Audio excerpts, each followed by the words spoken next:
So we are jumping in again. It is almost the end of 1982, and we have a massive show here tonight. And it's not just because Ray Kingman is in the main event again. This time against Micky Starr.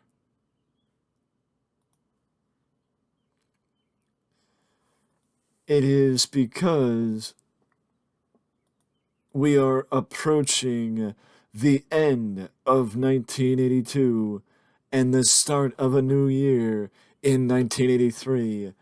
With that being said, let's just jump into the second to last edition of SWF Slamfest for 1982. Sophia Nelson wins on the pre-show against Tina Butler. And John Jackson and Ralph Shelton make it official that you can mail in your choices for Wrestler of the Year, Tag Team of the Year, Manager of the Year, Match of the Year, and the Next Generation Awards for 1982. The Wrestler of the Year comes down to Micky Starr, Sam Strong, Angus MacLeod, Ray Kingman, and, of course, Hollywood Mike Kinsey. Tag Team of the Year is The Flames, Wildman and Dread, Ace and Blackjack, Knight Rider and Mayhem, and I think that's it. Manager of the Year is, of course, Dexter Priceweather, Coach, Babbitt, Artie Goldstein, and that's it. Match of the Year consists of Angus versus Rick Rumble, Luis Montero versus Micky Starr from King of the Squared Circle, and I'm not too familiar with what the expectations are because I know there's a few Match of the Year candidates that I am not speaking of. But also, the Next Generation Award rewards those who are of the next generation, like Sam Keith, like Luis Montero, Slater White, and Malcolm Rogue, of course, just to name a few that are up for that award. But they make it official that you can mail in your choices for the SWF Awards, and the winners will be announced early next year. But now we break into the beginning of Slamfest, Week 3, December 1982, as Micky Starr and Sam Strong are ready to make their way back to the World's Championship. But Ray Kingman points out that Ray Kingman is the one who pinned Angus MacLeod's side at Christmas Clash, not Micky Starr. Micky Starr has lost to Angus more than he's beaten Angus. And the fact of the matter is, Ray Kingman is the one that deserves a championship title shot, not Micky Starr and not Sam Strong. But now we move to the opening contest as the Max Patriot goes against Dirk Bonnell. Max Patriot gets himself back on the winning track after him and Clint Wayne came up short against Warren Hampton and Tex Montana at Christmas Clash. And now we move to the Star Show with Kimberly and Larry Grubbs, pointing out that, like Larry Grubbs has said since the start of this rivalry, Larry Grubbs has said it, that when you strike when it's unexpected, the champion doesn't have as much time to plan out their turn, how they want to handle it. Meaning, because Athena was not expecting Kimberly to challenge for the title, she's not going to have as much time to plan for the title defense as she would have under different circumstances. Especially because she has never had to handle the numbers game like she does now with Mr. Norrell and Max Fury backing up Kimberly Evans. And speaking of backup, it is King's Court with Prince Jafar, Marcus McKing, General Chaos, and the Court Jester, talking about, first of all, first on our list is Mr. Billington, because Dave Billington needs to be put in his place and shown that the lack of respect he has shown for Marcus McKing is not going to be tolerated. And then from there, Alex Pierce is next on our list, because Alex Pierce needs to be shown the fact of the matter is the king gets his crown. Which means in 1983, the king, Marcus McKing, will be challenging for the United States Championship as Alex Pierce defeated the Knight Rider. Alex Pierce is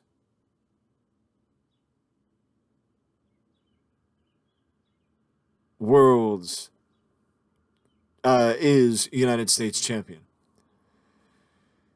And honestly, I don't know what I'm going to be able to do here, but I think maybe getting somebody else that can speak Japanese can actually help him. But also, I don't remember what I actually. Holy crap! Holy crap! Slater White got himself an 80. He got an 87 in-ring performance and an 80 match with Wade Morris. Holy crap! That's not what I was expecting.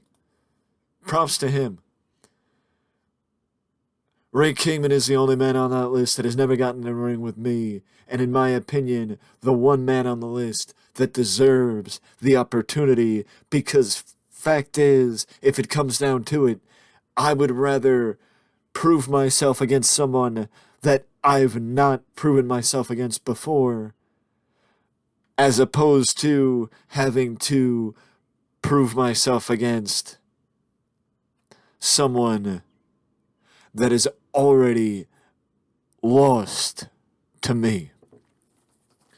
And I apologize, actually, we skipped over a segment that explained the absence of Luis Montero, because Luis Montero has been dealing with visa issues, and Dexter Priceweather announced earlier that Luis Montero will actually be back next week as his visa issues are settled to a point to where he can return to Supreme Wrestling. Dusty Streets is officially announced as the newest member of the All-Star team, as now the All-Star team once again has a top star, which takes the pressure off of Sam Keith to have to be that top star, and it allows Coach to have somebody that can vie for a top title like the United States Championship or even the World title, if that's what Coach wants. But now the All-Star team is officially completed and officially has a full line of members like it used to. Lance Rush gets his first successful title defense. Lance Rush is a former television champion, and this is his first title in probably at least 2 or 3 years. But Lance Rush defeated Adrian Romero at Christmas Clash for the Shooting Star title and is now going to be the Shooting Star champion heading into 1983. And now we move to Wildman and Dread pointing out that they are still World Tag Team Champions, but the focus shifts over a little bit to Hollywood Mike Kinsey, as he points out earlier in the night. So, Micky Starr and Sam Strong think that one tag team match changes the fact that they were at the front of the line and that they were challengers for Angus MacLeod, and they came up short. They came up short against Angus MacLeod, yet they believe that they deserve to jump ahead of everyone else.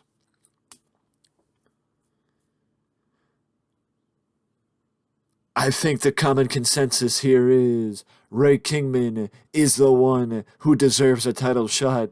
And in my opinion, if I'm Angus McLeod, I'm doing everything I can to fight the idea that Micky Starr even deserves an opportunity. Because I'm telling you now, I will do everything I can, and I will use every tool I possibly have to make sure Micky Starr doesn't get a world title shot. Speaking of the people that went against Micky Starr, it is the Supreme Connection going against, teaming up tonight to get their win back. Gabriel Peterson defeated Baby Dave with the Bermuda Triangle, as it was Brooklyn Punk that fell short at Christmas Clash in the 8-man tag team match. To offer some explanation, so star quality is not what I should be hearkening him with.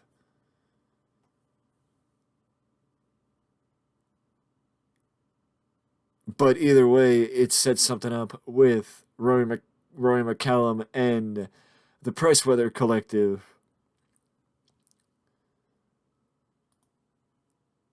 And we move to the main event with Ray Kingman being helped by Hollywood Mike Kinsey in the main event match. Because Hollywood said it himself, he will not let Micky Starr get a title shot. So, with that being said, that's what happened here. Ray Kingman was helped by Hollywood Mike Kinsey, but pandemonium engulfs the end of the show, where Micky Starr knows what happened, Hollywood knows what happened, but Ray Kingman isn't aware, and Malcolm Rogue and Sam Strong appear to help explain what happened, and the show ends with a lot of confusion, as you see confusion around the ending of the match comes out, as Ray Kingman wasn't aware of what happened, and basically he looked to finish the match. He wasn't focused on the guy standing on the stage, and that's what happened. But now the question is, how will Ray Kingman react to the fact that Hollywood Mike Kinsey helped him win?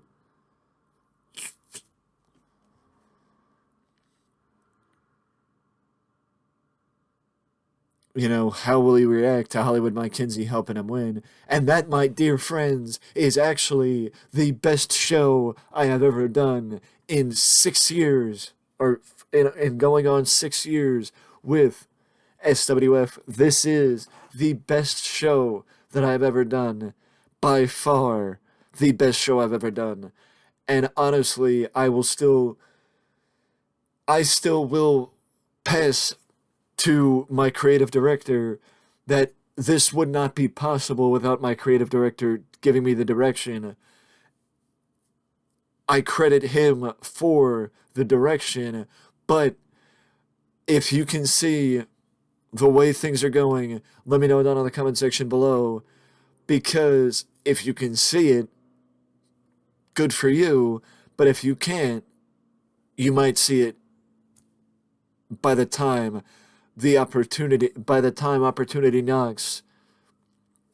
By the time opportunity knocks, you might see it, but right now, you might not be able to recognize what's going on. And the fact of the matter is, it's going to make for an interesting ending to the year.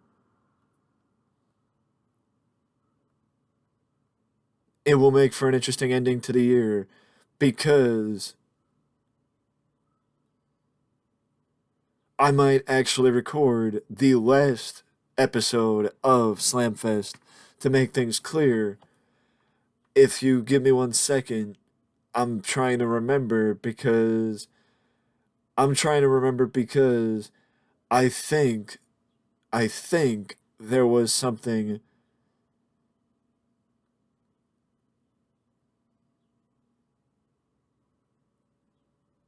I could be wrong, but I think there was something.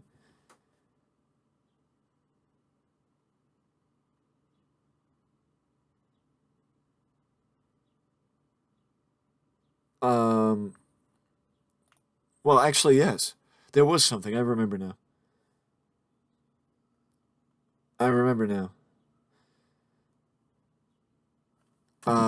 We're gonna look at the top matches for 1982, and I will get a better idea of what I was saying before about. Oh, they signed one of their graduates. How could you call it on the road if that's your home base? We're targeting Johnny Boy Tucker from Florida as somebody that I would love to take from Florida. I know that his skill, I mean, his physical health is not necessarily where it needs to be for him to be a reliable person, but it would be a massive loss for Florida if that was somebody I could take. So I'm going to look to do that next year when his contract is up. But we did just have the best show I have ever done, and that even surpassed Thanksgiving Spectacular in November. But it took all this time for that to be the case.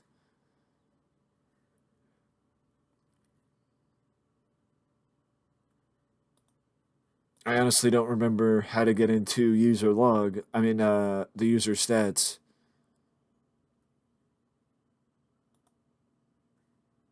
Oh wait, I know how to do that.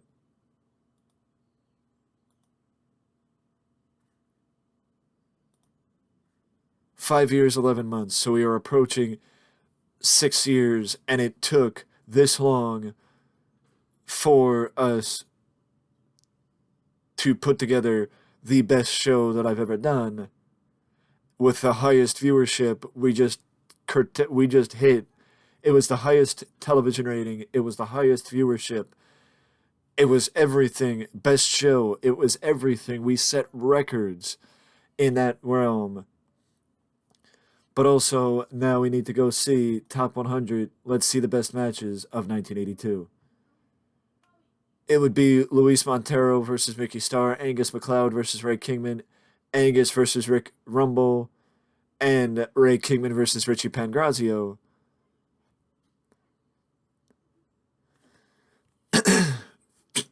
It would be those four matches with two of them including Angus McLeod, and also two of them including Ray Kingman. I'm just gonna also point out that if the match with Micky Starr and Ray Kingman that just happened actually took place, if it actually took place with a feud, then that might have actually boosted up the match that we just saw just a little bit. With that being said, though, if you want to see the final episode of Slam Fest for 1982, let me know down in the comment section below, or keep showing the support for for this Let's Play and for SWF itself, because even though we are almost 6 years in, I am still as interested in this as I was. Hell, I'm probably more interested in this than I was when I first started it 6 years ago. But with that being said, I will see you in the next one.